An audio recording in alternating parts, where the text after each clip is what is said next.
but it doesn't sounds Yeah. like it's No, good. no. I Okay. mean, I think it's, So Debbie Abilock and Paul Allison are having a dialogue about SIFT. Go ahead, keep going now. and You're so, making a metaphor about yeah, Google, well, well, I not a think, metaphor, an analogy. Yeah. yeah, I Yeah. think what you're experiencing is that Mhm. when you work with a teacher and a librarian around doing SIFT, a librarian might say to you, I want a habit.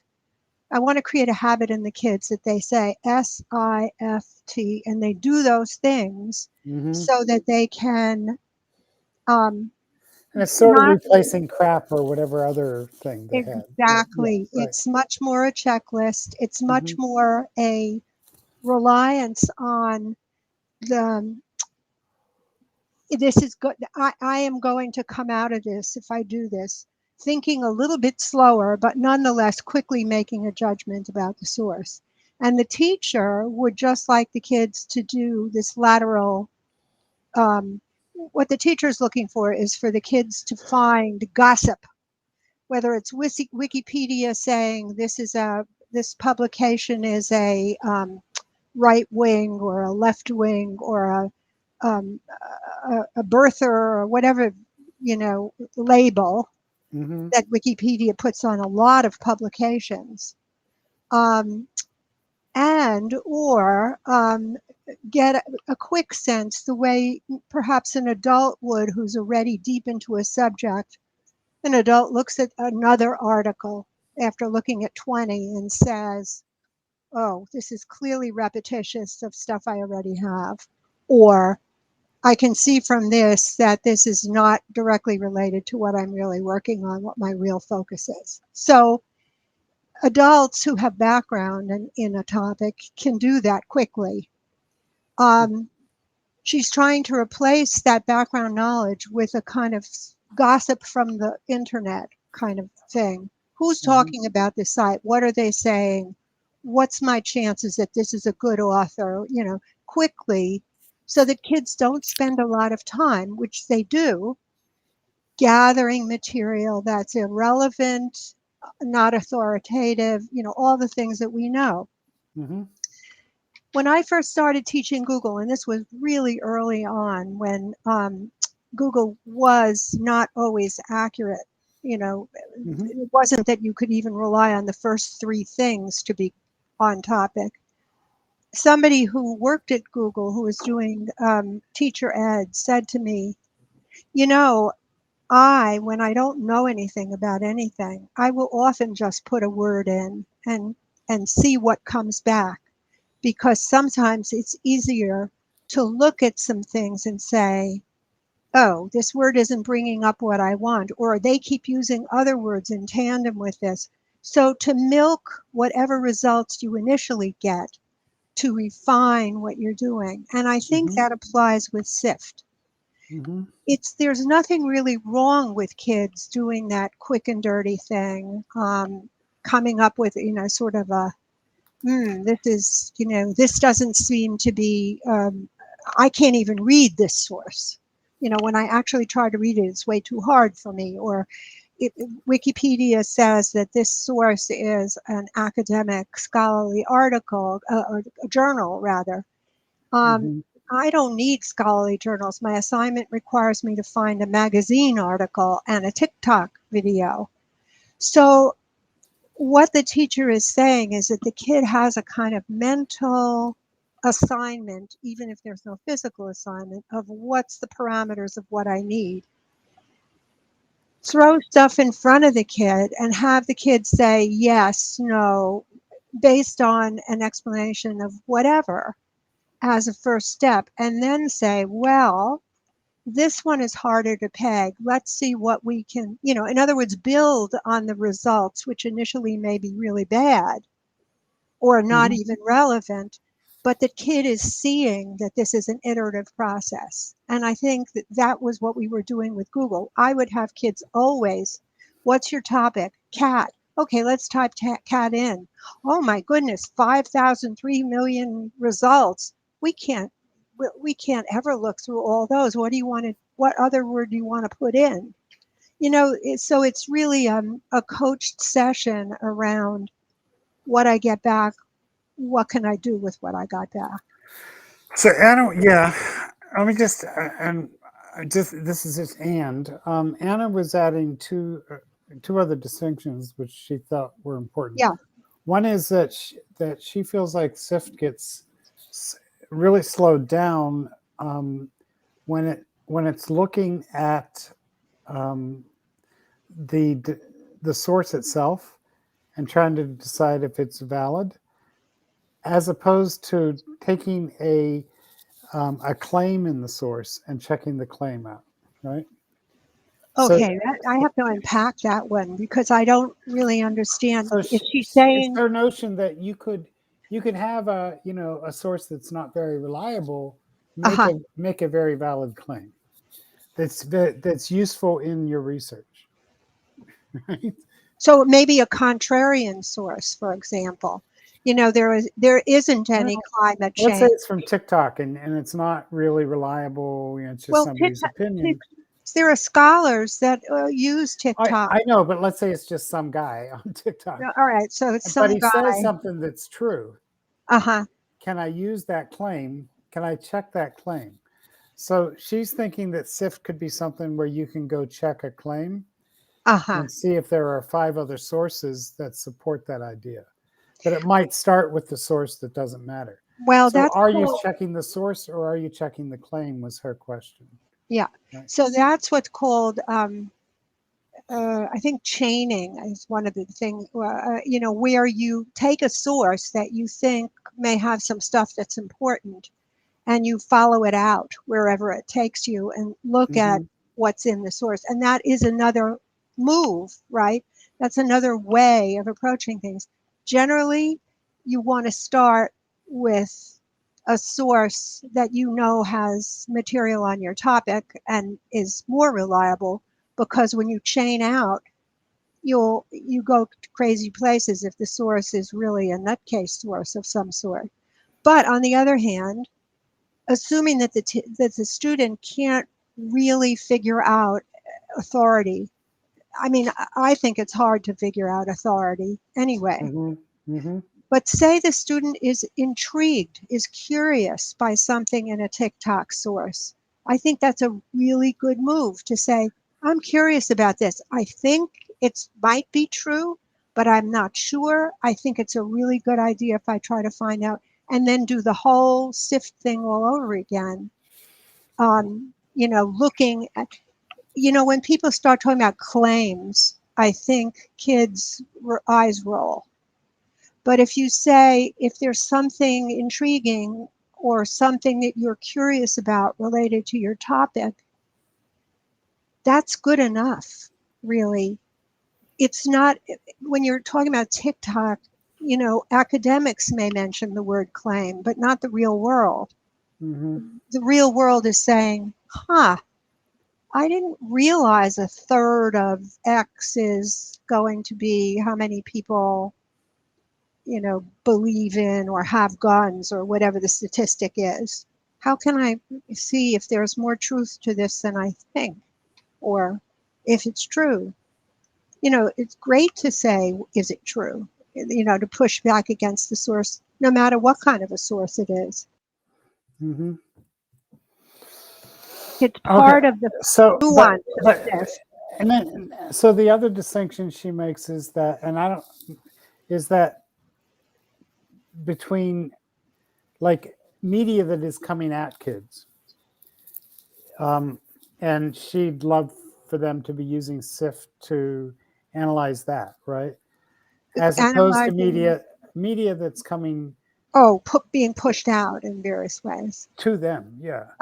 Because their search history is part of the process. And so the hope is that SIFT would help them become better media,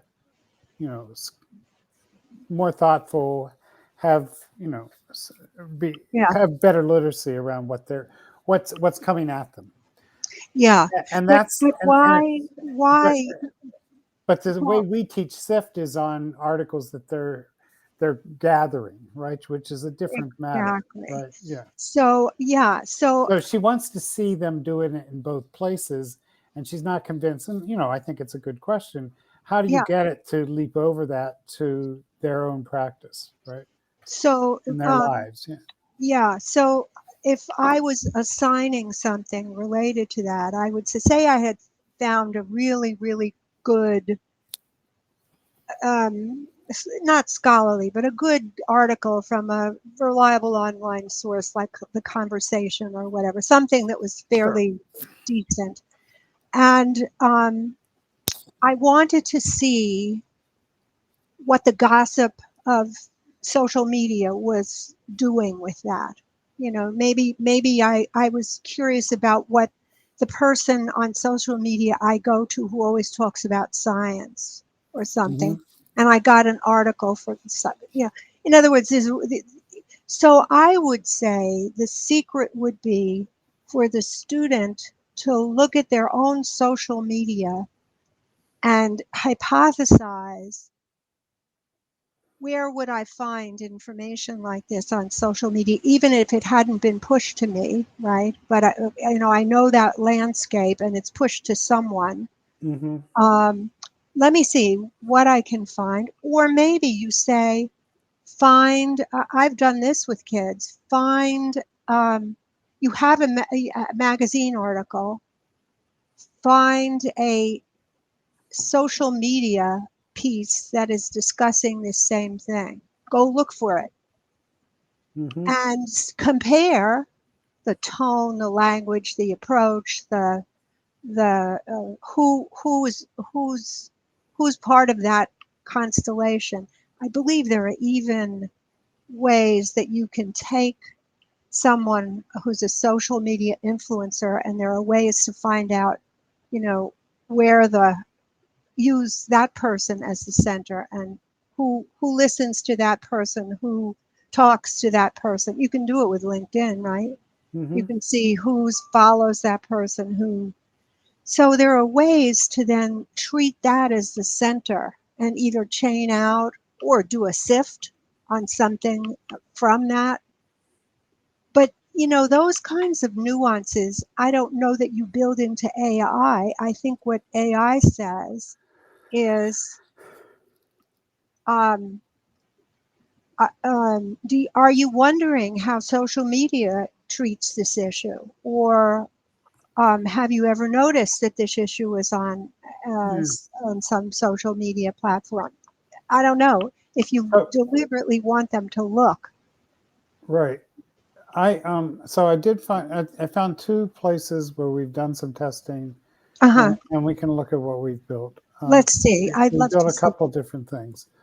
And let me see.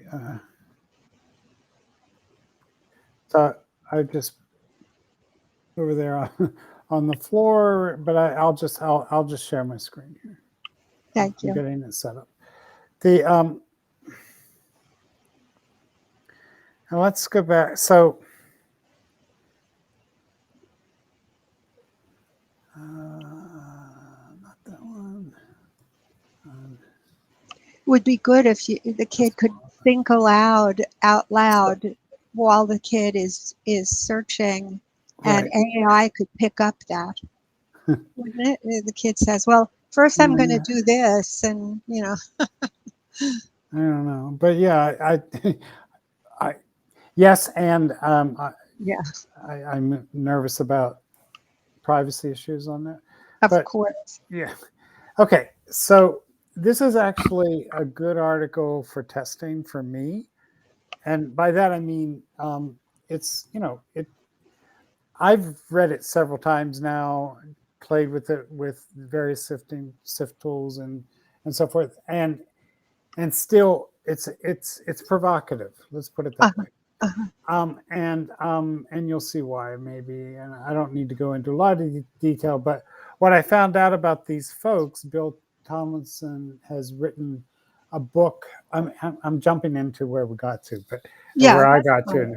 But he's written a book about how AI can reduce energy and have a positive impact on the environment, right? And he's a PI in a project where they are developing tools for college students to use AI. So they're very pro AI. The other people here are the co-PIs on that team, right? It's $1 million grant from that national. So those are the kind of things I found out, right? But their argument is that AI has lower impact on carbon emissions than sitting there and writing it yourself. Humans use more than AI does, right? And they have lots of ways of demonstrating that, and there's a lot of math, and there are a lot of people who have questioned their approach. So it seems like a perfectly interesting article to have a SIFT conversation with. Yeah. And I like that you're using something that's a challenging one for you, because that's how you really figure out if it works. And it's my inquiry. It's like, exactly. this. We were sitting at the table with somebody who was, arguing, and it's, I have a folder file now of articles that say it's going to change the world, and others, in a positive way, and others are going to say it's going to doom the world. So whatever. It's interesting to find both. Okay,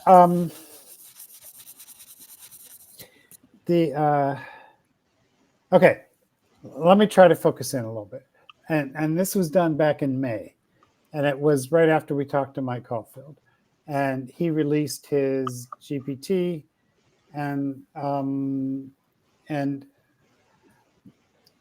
but just to say what it does, right, is it goes through, I think there are 8 steps, if I'm remembering correctly. So it gives you here are all the facts in this article. Here are all the errors and corrections. And then it tells you why. And if you'll remember, I think we reviewed this. What I added was a part at the end of every step where it asks the student to reflect on what just happened in that box, right? Take a good look at these checked facts. What do you notice? You would have to be really, really committed both to the article already, like it would have to be something you care about, and you'd also have to be committed to this process. Right. But what he has the AI doing, and this is my simplified, kind of clarified, and sort of some pedagogy built in with these questions in these yellow boxes for kids version of his GPT. But what it still does is, and it's called a fact-checking and historical analysis teammate, what it does is it tells you what's in the article. And then you have to decide if you agree, disagree. Do you think the AI did the right thing here? So back in May, I put a pause on that. And then when Heather and Anna got interested in SIFT again, I said, okay, let's look at it again and see what we come up with. Fair enough? Yeah. Okay. So what I came up with now, I'm pretty sure this is the most recent. I'm reviewing it to be sure. Yeah, it is. Yeah. Okay. So I just asked the SIFT coach now. Just say, and you could use the SIFT coach. I don't. Anyway, I put you in the group that's in it. There's a checking sources group, and so both this one called fact checking and historical analysis is in that group, and anybody who joins that group would have access to these. Right. So this one goes like this. Where was it? Sorry to be scrolling. Oh, I did go pretty far. I do have another example, but okay, right there. Yeah. Okay, right here. So I just say, let's talk about this article, right? And the idea here is that it would give you a snapshot of the 4 steps, right? Just to get started. And as I scroll down, you can see it goes on and on, but the first thing you see is just these 4 things. So if you wanted to just get a quick idea of this article, it would come back and say, okay, let's begin by stopping, before you go get deeper in the article, pause and share your initial reaction to the headline, right? I think it does say, yeah, how do you feel about what's it make you wonder? Yeah. So it gives you some ideas specifically about the article and stuff. Then it says, okay, next thing you need to do is investigate the source. So get ready to tell me who published the article, who wrote it, and what. So it's just kind of leading you on, telling you what you're going to need to do. After that, we'll move to find better coverage. Are there other trustworthy? We'll see this again, but see if it's working. Finally, I'll ask you to trace claims, quotes, media back to it. There's nothing very specific there. It's interesting to me. Pick one claim or statistic that you can find or follow back on. When you're ready, start with your stop reaction if you want. And you can learn more about Mike Caulfield's SIFT process. This takes you back to his article. Let me quickly go and find the one from, this is an article that Heather used in class. So I was testing it. Same thing, let's talk about this article. This article uses strong emotional languages and focuses on recent controversy. So I think this is actually an updated version of what it's doing, but just to say, because it is picking up more. The article is from a Medium publication for the Center of Racial and Disability Justice, which suggests an advocacy group. So, oh yeah, this is an updated version. So this is what it would do now, because I asked it to do this fifth thing, which is make a judgment, right? And at the end it says, this article blends evidence and opinion, so you should be careful about accepting its conclusions without checking the original documents and confirming facts with outside coverage. So again, the goal here is, what I'll say is this. Each of the next steps now get intense, right? And so if you're in a class and you have 15 minutes left and let's see if this article is okay, the idea is that let's get a quick snapshot of what the SIFT says, right? Should I keep going or? Yes, please, because this is so fascinating. Okay, so that's where we are. That's all I see. And then it says, okay, ready to dig deeper? Now we could come back a week later, the next day, whenever, right? Whenever we're ready, and find this on the article that I have over here. Yeah. And I'm going to say, okay, I'm going to continue with AI. Let's look at the first step. Pause for a second. What is your gut reaction to the article's title, right? Yeah. And so I'm supposed to write my thoughts. And so I write, yeah, well, there's a lot of argument packed into those words they choose. And when you argue that way with adjectives instead of evidence, it makes me trust the author less. I don't know if a kid would say that, but I said it. And let's do the first step together. Take a minute and look up the Center for Racial Disability Justice. It's a Medium publication. And there's some links here, whether it has ties. Oh, can you find out who runs it, its mission, and whether it has ties to advocacy or particular political ideologies? So there's a link to Wikipedia where you can do that, and Perplexity where you can do that, right? Yeah. Okay. And then the kid responds by go back when. Well, you would write your thoughts, your thoughts and your thoughts, which I did, and let me know if you want to keep going by clicking continue with AI.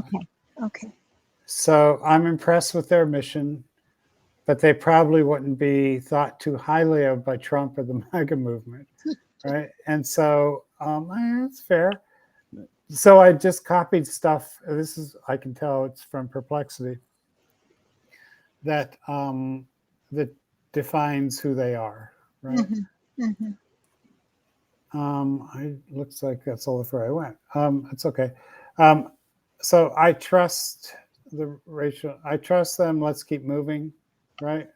So based on my research, I decide they're a good group, but not everyone's going to like them. And now it says, now look for articles for coverage from various sources. There's a link to all sides search. But as you can tell, I'm only on step 1, and it's going to take me time to go through and find more coverage, read some of those articles, or at least quickly read them. I think I can come back because I think I did more testing on this one.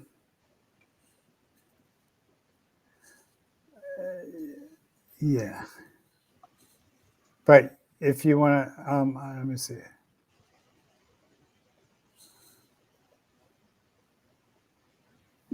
Okay, so this one says, now let's investigate the source. Who publishes scientific reports? Oh yeah, this one I do remember. I went further. I previewed what I found out, but so I find out scientific reports is fine. You know, it's a legit. Comes from nature.com, and you know. Yeah, great. Yeah. So, but by the way, and for better or worse, and we can discuss this. At first, the AI would accept anything I put there, right? But then I said, no, make a judgment. Don't just accept it. You know, decide whether it seems like it's valid or not. So you actually have to say where you got your why you decided it's a good source, right? Perfect. And then I finally say, I think it's very reliable, peer-reviewed, and many academic affiliations for the authors. And it comes back and says, what? You named the authors and their affiliations, but now I want you to look up the journal scientific reports. Well, I did already. But anyway, any background of the author and Wikipedia? Okay, so it's asking me to go further. I do go further, and this is where I do find out that they are what I call AI enthusiasts, right? Nice. So in the quick part, in the early part, you didn't pick that up. That's a nugget. That is, terrific. Yeah, but the question is, who's going to? So one of the questions is, is this something a small group is doing together, or even a whole class? Well, that's what I was going to say to you. Yeah. I would never have kids do individual work on something like this, because it's the conversation they're going to have with each other. They should all be working on the same exact article for the same exact reason. And they should be explaining at some point, they should be explaining the why to more than just the AI. Yeah, agreed. I mean, that's the way I picture the class. You could never do this if they were all working individually. It would drive you crazy. Well, but I do want to ask about that. Let me see if Bonnee wants to say hi. Hi, Bonnee. Hey! I think I haven't seen you for months. This is true. So are you in Denver? Not yet. Not yet. All Tomorrow. All right. Yes. Cool. So I'll be there tomorrow. I haven't been here because everybody is trying to take my evenings. So, and I just got out of something, but popular lady. some weeks. Well, I can't say we haven't missed you. We have. I've missed you all too. That's why I said, "Oh, let me pop in here. I'm at home right now." I've washed my clothes. Nice you did. We're doing some nice work with Sam's crew, by the way. Yeah, and he's going to do some sort of special. And now he's on a panel. Yeah. But we'll get back to SIFT. I think anyway. Yeah. But the what was nice was I took he asked me to, they're writing Breaking Barriers essays about Jackie Robinson and Jackie Robinson's values. It's this old scholastic project. Okay. But kids are supposed to be writing about their own lives. And they have an exemplar that the kids read and annotated. something, a girl won from the U School won a contest with her essay. So it's a good essay. It's what they want. And they also have a rubric for judging this kind of work, right? Okay. So I put the rubric and I put the letter into a repository, and then changed around a little bit the sorry, the audience and voice, the voice and audience coach. Yes.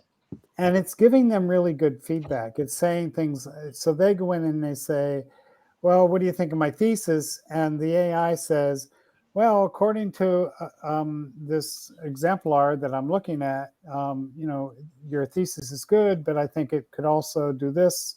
And so it compares it and quotes from the original article or the exemplar. And then it does a paragraph about the rubric. And so I think it's giving them really interesting feedback. So that's what's on the table there, by the way. Wow. One of the things on the table. Yeah, I'm not going to hit things on the table tonight, though.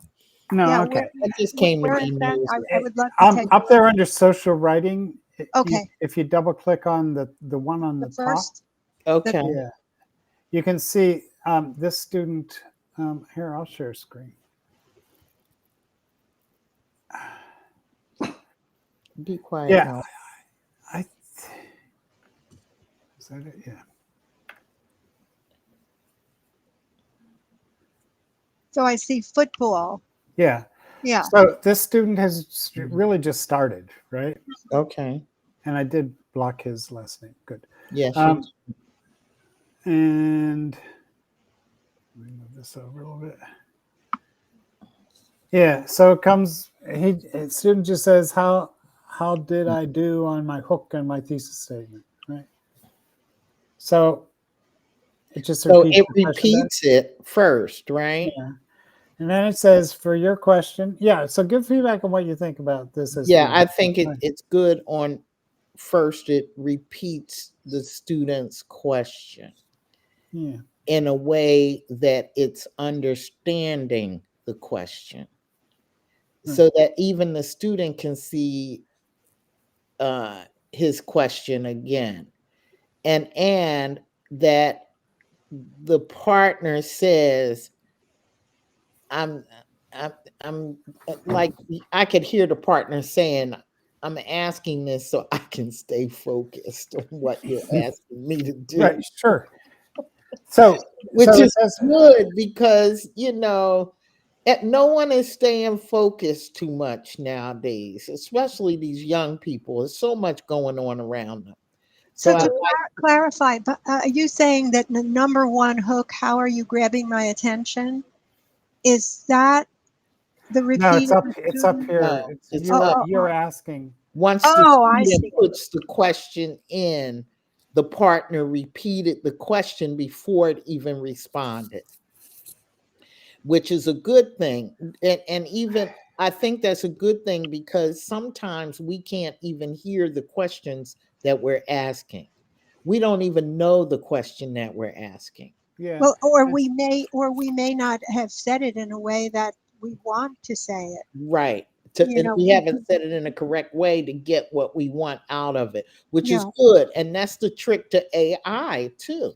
Yeah, if you don't speak to it correctly, you're not going to get what you need. Yeah, exactly. And the question may have something in it that diverts the AI to something completely that the student isn't interested in learning or knowing. Yes. Because of a word. Yes. Yeah, yes and no on that, because it won't. Sometimes, Paul. It depends on. I mean, if you're using like a commercial product, yes. But if we're staying here with this stuff, I think it won't go right. too Which far I need to. Because it's a limited playground. Right. I think it doesn't matter. So clarify for me. So when it is a limited playground, isn't it still worth repeating the question that the student asked, you're asking, and then repeat the I question? think it is. So there's Yeah. a bunch of stuff like that that's about identifying how this use of AI is different than ChatGPT. It's about identifying. It's about building trust that this information isn't just coming from anywhere, right?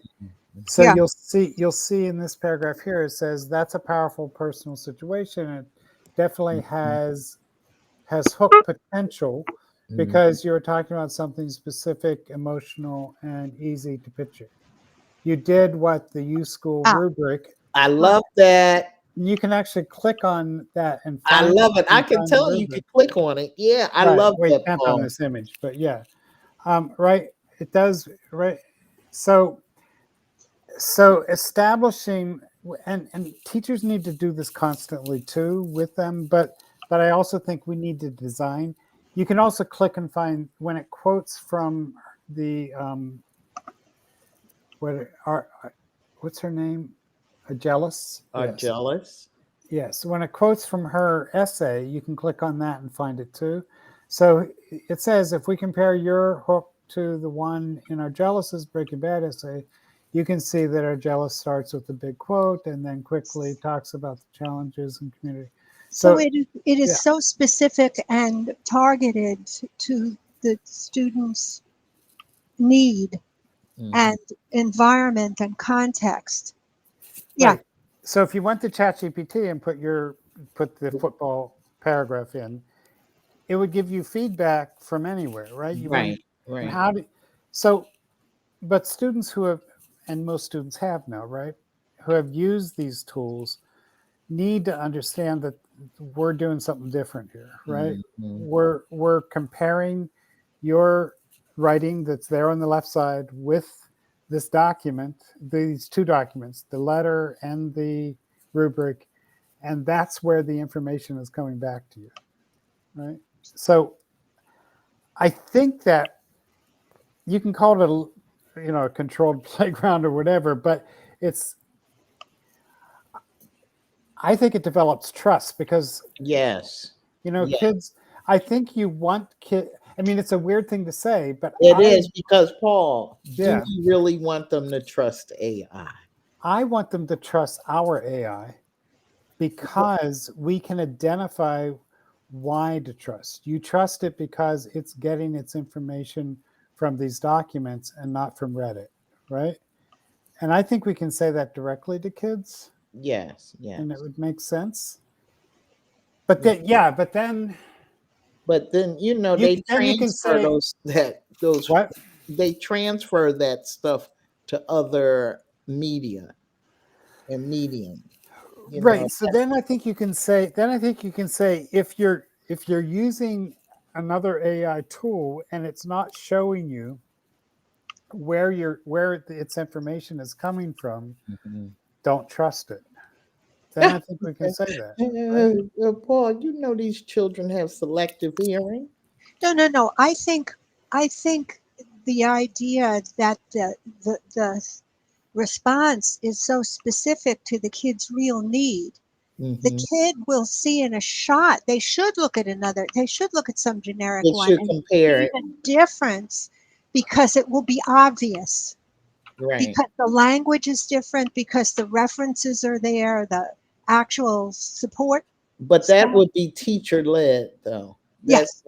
Students aren't going to do that on their own. No, in fact, what the teacher should do is say, now I want you to go out and I want you to see what kind of an answer you just get from a generic AI, general AI. There's plenty of teacher learning in that too, though. Right? Yeah, to have them understand what is a repository, what is a prompt, what is going out to the through the API and coming back, and how is that different than what ChatGPT or Gemini is doing, right? Yeah. Well, how about I really needed it and was in shock when I couldn't find my stuff. Okay. But you found it, right? Yeah. Yeah. Well, once you told me, and then I was doing something else. So. So anyway, by the way, that you saw the one. It goes through thesis. It goes through 6 different places in the essay. You know, it judges. So according to what they've set up. So, and when we talk about, so here's what I'm trying to.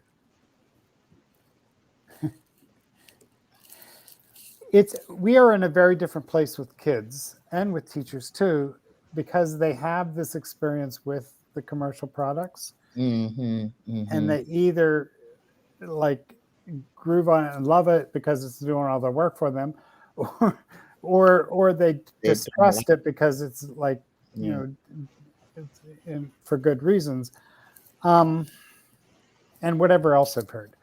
Right. So how to get them to understand that we are building this using AI to be customized for your needs, and it's using the power of the language mix but it's checking it against these documents that we've put up there, right? I think that's so. Yeah. That's about being transparent about what you're doing. Because as you were talking and you were saying, you know, here it refers to the rubric and then it shows the model. I think we can say to teachers, if you're going to be creating one of these, you're going to want to have an exemplar if you have one. Yes. You're going to want to have a rubric if you can make one, even if it's a simple rubric. You're going to want to have documentation of various kinds of the things that you know you want kids to be learning and understanding, because that's going to make the difference when the prompt goes through that lens, through that set of it. Yeah. I mean, I think it's, you know, and that's the part that's hard, Paul, because it just gives Anna a habit. She has to understand how a habit gets built. Yeah.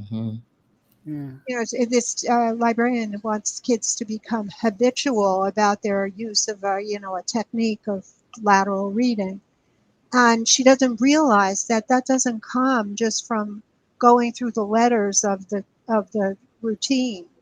You know, saying A, B, C, D, or like always do, you know, whatever. That it comes from actually doing it and trying it and talking about it and going back and doing it again because you didn't quite get what you had to do. So do you you know, it's a lot like physical therapy. Let me see. Do you want to finish, or what are you doing? I was looking elsewhere.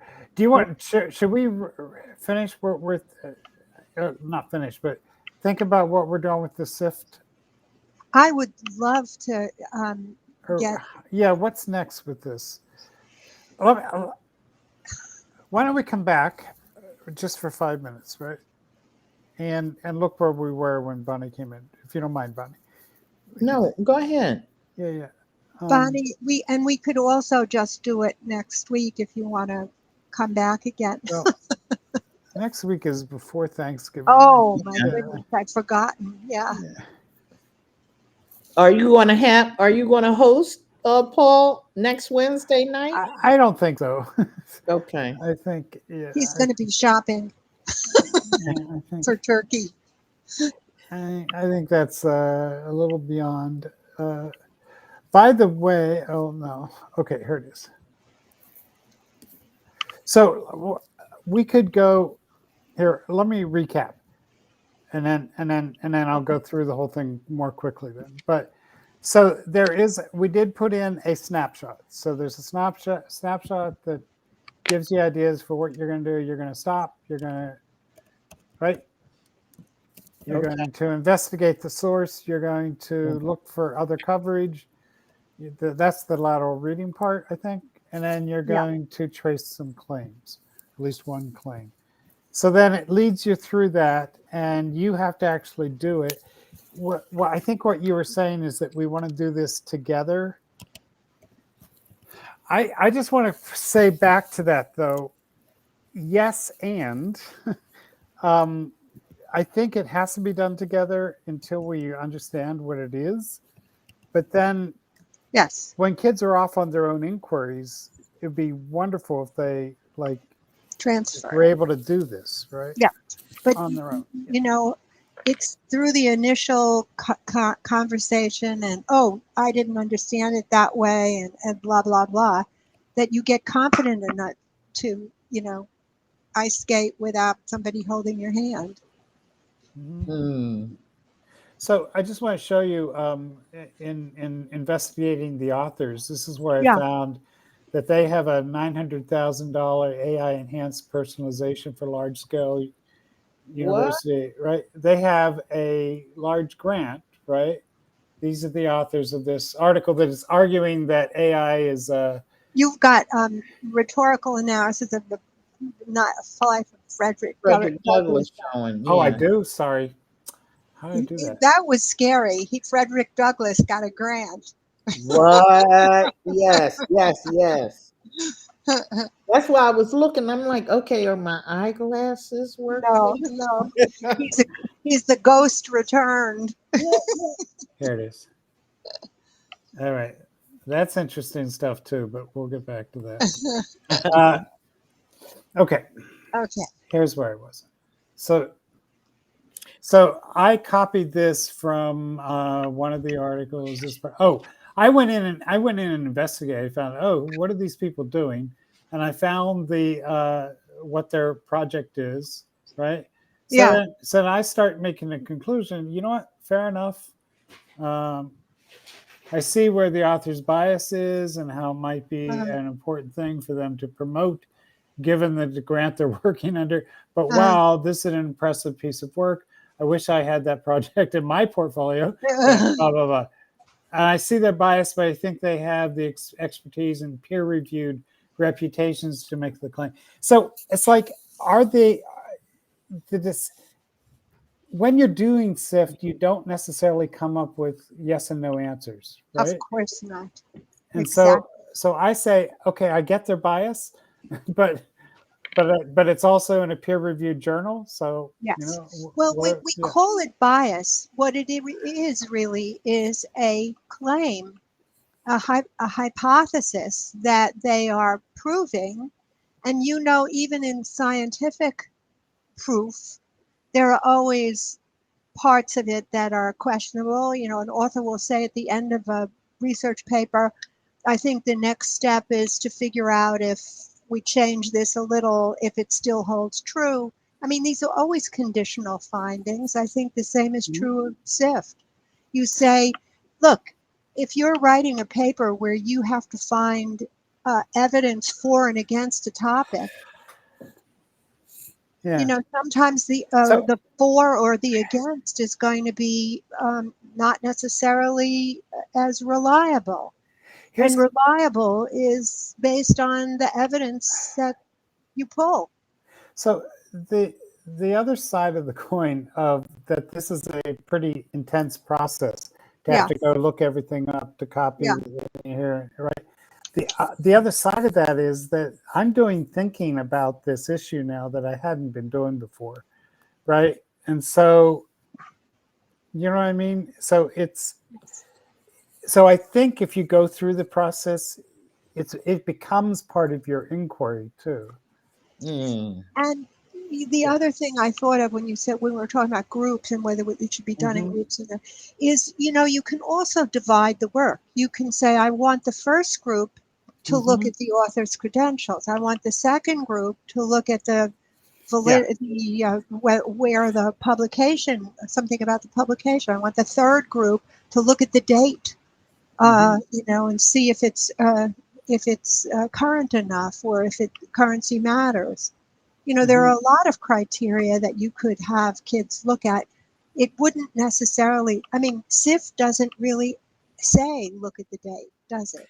And by the way, they could do all of that. Each group could do that on this same document and then they could see each other's Exactly. work. Yeah, That's the point, is that they're building a large body of information. They don't all have to do the same thing. I did, and just to say quickly, it pushed me 3 times to go and make sure I was right. And then it finally said, okay, what's your verdict? Is scientific reports reputable, peer reviewed? Even though one of the authors has a stock disclosure. It's like, Maybe it's shit. not what's your verdict, but maybe it's when you use this author's claim in your report, you're going to say, Yeah. of course, this author has some skin in the game. This person has a large grant that depends on these results. So you yeah, I'm just going to try to go fast. Yeah, right. I hear you.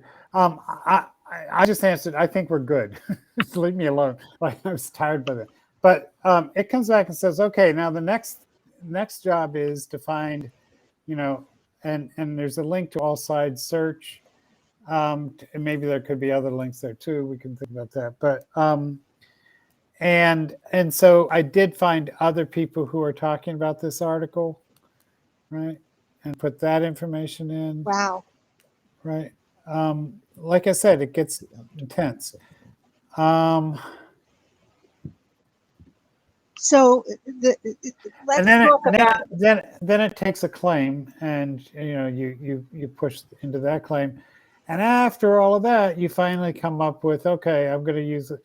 But I'm doing so much more than just deciding if this article is okay to use or not. That's right. So do you know when you talk to Anna, you tell her it's not just you have to be, or people like Anna. anyone who's doing this, that you have to decide what you're teaching based on how significant this information is going to be used. If you're it's a Goldilocks thing. If you're doing a little bowl of research, or a medium bowl of research, or a large bowl of research, those require different kinds of strategies. You would never do this if you wanted to find out what the date of the American Revolution, or what happened at Gettysburg. You would never do this. I mean, you might never do this. Mm-hmm. If you're doing something small that you want to know the answer for in 5 minutes, you're not going to do a full process. Yeah. Which is why I think it's tricky about how deep you can go in a class and a whole group, because when kids go off and do their own inquiries on questions and issues they care about, right? Right. Then they're sort of on their own. And so I'm hoping that this SIFT coach would be there for kids, right? And they could go how deep they want to go. I don't, just say. Oh boy. All right. Lots to think about. Yeah. So there. Good. So thank you. And by the way, we just today shifted over to 5.1. Oh, really? Yeah, which is and I've been testing it on a staging server for a while, for a week. But it's very verbose, and so and that's the language OpenAI uses, right? But it is also it's a lot smarter, and it's a lot. By that I mean it pays attention to you better. It responds and does what you ask it to do. Oh, so yeah, we got to figure out how to keep it from. It's like hiring a new assistant, and who talks too much but is really smart. Like, how do you or anyway? So we're working on looking at what it does to all the prompts we've already created. Oh my goodness. Yeah. So Paul, yes, ma'am. How about I just sent you a picture? I can't get in. To what? To my writing partners. I need to go back on SLA Bieber and be on SLA Bieber. But look, I sent you a picture of it just now in the chat. Oh, it blocked you? Yeah. Okay. And I'm at home. I'm not even in their Wi-Fi network. Huh. All right, Bonnee, Bonnee. Sorry, Debbie, I'll take care of this for you, Bonnee. Do you want, so go back to the. Debbie, yes. Debbie, I miss you, love you, and we'll Oh, talk more. I Uh, can't uh, wait we- to hear about your adventures in the Thank new you. Well, life. I'll tell you about today's adventure, both of you, while you're on. I was in an I'm elementary still school. recording, by the way. Oh, we'll turn Should I that. stop? Yeah, please.